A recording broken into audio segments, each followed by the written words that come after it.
Hello and welcome back to the Three Kick channel. This is my review of Southampton versus Leeds today in the Premier League at Ellen Road. It's a ground that Saints don't really have a very good record at. I think we've won one in our last 12 going there. Last time we went there we lost 3-0 in the Carabao Cup in 2012. So let's hope not to repeat that again. So the lineups today. There was a big part of the lineup for Saints. Danny Ings was dropped to the bench today. I did say last week that he wasn't playing too well. He didn't look very sharp. Didn't know if he was going to sign a new contract or not. So let's see what happens with that again now. Moussa Djenepo was dropped as well, even though he had a very good game against Chelsea. But I think that was more because of the formation. We played Bednarek at right back, didn't need the cover as much, so he was dropped. Saints were looking to build on their 1-1 draw against Chelsea, and Leeds were looking to try and bounce back from their 1-0 defeat to Wolves after a Meslier own goal last Friday. So, Saints actually started the first half pretty well. They came out with intent. They looked like they wanted to get on the front foot, get an early goal. They pretty much dominated it. The first chance fell to Yannick Vestergaard after 5 minutes. Ward-Prowse whipped a free kick into the box. He got ahead of both his men and it was a free header and he put it narrowly wide, unfortunately. Really should have been scoring there.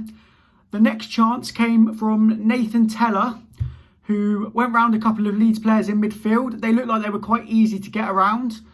Tella did very well on his full debut, I must admit. So fair play to him. He went round a couple and unfortunately just outside the box, he shot straight at Meslier, which was a shame because it would have been a great goal. The next chance was that Tella ran into the box. He was tripped, or supposedly tripped, by Diego Llorente, playing his first game back from injury in a while. It didn't really look like he was tripped. It went to VAR and the ref had a look at it on the monitor. He overturned the decision because he said that Tella's leg was looking for the contact. So unfortunately that was overturned for us. And then there was another chance as well. Saints had a free kick given right in the centre of the park. James Ward-Prowse took it quickly and Che Adams slotted it in. But then the ref said that he hadn't blown his whistle yet. So he disallowed the goal. Everyone was protesting for it, for our team. It seemed to me as if he blew the whistle right as Ward-Prowse took the free kick. So not really sure why that one got disallowed. The officials really do need to start getting decisions right for us because we're really suffering at the moment. We've lost 7 from our last 8 games and we're just really struggling to get a result going at the moment and we're getting dragged down into the table. So then came the second half. What a disaster. Helder Costa came on for Harrison at half time and then, you'll see what happens. So Saints are normally poor in second half, so you'd think they might come out a bit stronger this time. It wasn't to be. 2 minutes into the second half, Tyler Roberts carved open Saints by playing a ball to Bamford, played it through Bednarek and Vestergaard. It was like the parting of the waves, they just split apart. Bamford ran in on goal. He used his left foot, he slotted the ball into the bottom right corner past McCarthy, and yeah, that was 1-0. Ralph did bring on Ings and Minamino to try and get the attack going a bit more cutting edge to go into the game. It didn't work. Basically, it just went from bad to worse this half. Romeu went off injured after about 65-70 minutes, and that just left a massive hole in the centre of our midfield. The defenders were unprotected. There was no one picking anyone up. Djenepo came on. The team was just so unbalanced at that point. So then the second Leeds scored again about 78 minutes into the game. Helder Costa crossed the ball into Stuart Dallas. He was just inside the box. He tried to get his first shot away. It didn't go through. He got the ball back and he toe poked the ball past Alex McCarthy. He toe poked it. Can you believe it? And then 6 minutes after that, Rafinha dealt the final blow.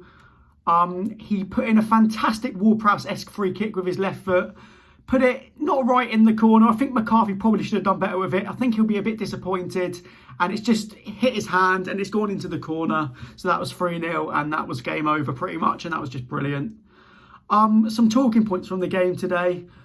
The first talking point, Ralph's decision to take off Tella when he looked to be the only one providing any spark going forwards.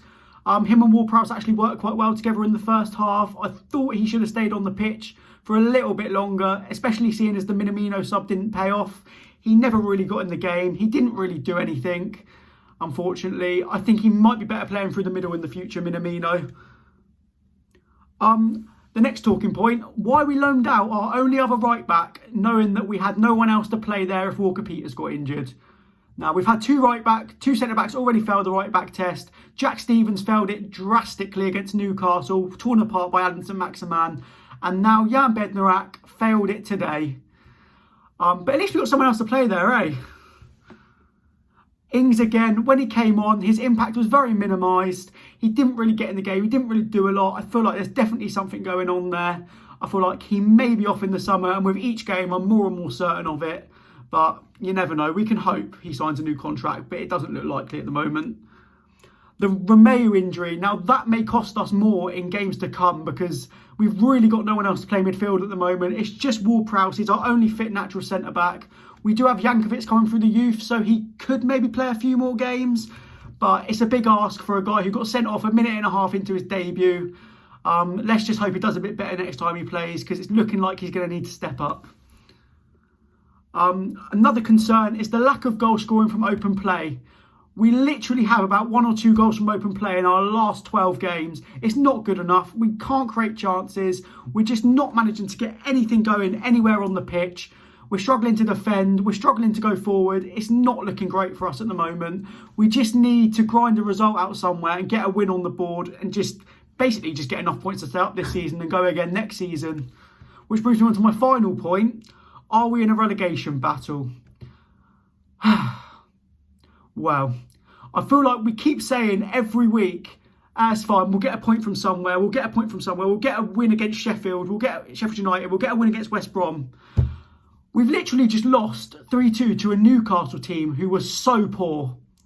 If we don't get our act together, we will certainly be in a relegation battle. I can tell you that for certain.